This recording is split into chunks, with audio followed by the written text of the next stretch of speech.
Hi, it's Amos again, and now we're going to deal with travel. Now, it's straightforward, uh, but most projects will have travel costs. Either you're paying in mileage or kilometers. We're metric in this country. However, for countries that are not metric, then it's mileage. So the mileage by units, I guess. So, say for example, you got 100 kilometers, 50 cents a kilometer. It's $50 a cost for car reimbursement. And if you are paying the employee to get to the job site, then of course you want to put the hours in here and the chart, and in here you put his cost, his hourly cost.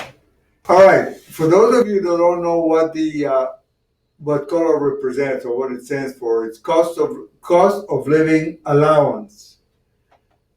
Say, for example, you have a job or a project that's out of town, and it would make more sense to house your crew on site or in the area rather than paying them to travel in and out of the project. If it takes 2 hours to travel in the morning, 2 hours in the afternoon, that's 4 hours. That's half your day gone.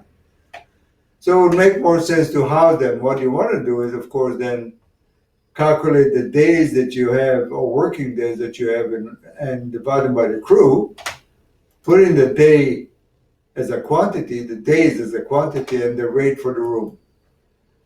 Again, for a meal. And, typical cost could be $50 a day per diem for meals, and I would do the same thing in here. The amount of days, the cost per day, and that's it. Bob's your uncle. So let's say, for example, the man is there, your crew is there for 10 days, and your room happens to be $100 a night, and the meals happen to be $50 per day per person. Okay, per person, what's your crew? How many crews do you have? Well, if you've got, say, 4 in the crew, now we've got 40 meals at $50 per day. Now, the rooms, although I put 10 rooms in here, remember that you're not going to put all you guys in one room. So we have the same issue in here.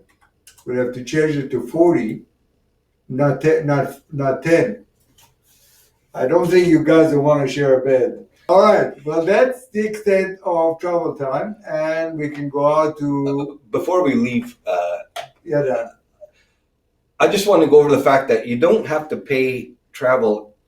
If your guys are within a range of 30 kilometers around your office, you don't need to pay travel. This travel is intended for if your crew has to travel an extended distance in order to do the project. That's when you employ travel. That's true, but not true, and I'll tell you why not. There is nothing says where the travel starts. That is to be negotiated between the employer and employee. The 30 kilometers ratio or radius is usually a union thing. If you're a union contractor, your union contract would stipulate where is a free zone, and usually 30 kilometers radius around your office, that's considered free zone. Anything beyond that is payable to employee as a compensation for time and travel.